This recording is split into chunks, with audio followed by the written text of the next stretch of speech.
বিপদে পড়লে দেবী বিপত্তারিণীকে ডাকতে থাকে মানুষ, কিন্তু বিপত্তারিণী ব্রত পালনের পিছনে লুকিয়ে আছে কোন ইতিহাস?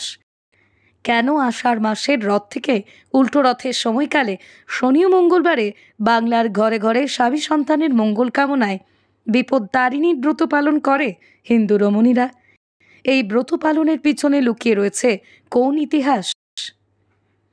দেবী দুর্গার ১০৮ রূপের অন্যতম হল সংকটনাশিনী, আর দেবী সংকটনাশিনীর অন্য নাম দেবী বিপত্তারিণী।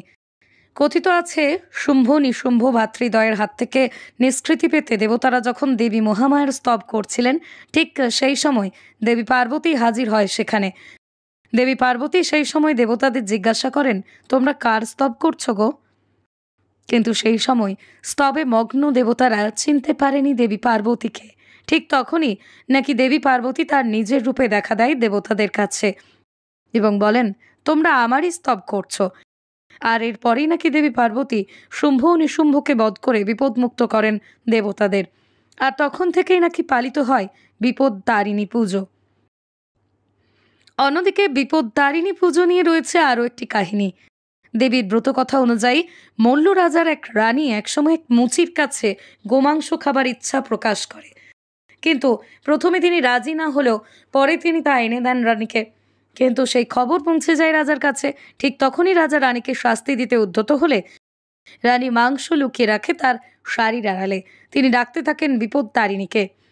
এদিকে রানীকে তল্লাশি চালিয়ে রাজা মাংসের পরিবর্তে রানীর শাড়ির মধ্যে থেকে পায় একটি লাল জবা ফুল। লাল জবা মা কালীর পুজোর একটি অন্যতম উপকরণ। এদিকে কালী মায়ের পুজোর এই লাল জবা ফুল দেখে রাজা তার ভুল বুঝতে পারে, ক্ষমা করে দেন রানীকে। এদিকে মা বিপত্তারিণী দুর্গার কৃপায় বিপদমুক্ত হয় রানী, আর তখন থেকেই নাকি প্রচলিত হয় বিপত্তারিণী ব্রত। বিপত্তারিণীকেই স্মরণ করলে তিনি সব বিপদ থেকে রক্ষা করবে পরিবারকে। আর সেই বিশ্বাস নিয়েই বিপত্তারিণীর ব্রত আজও ঘরে ঘরে পালন করে আসছে হিন্দু রমণীরা।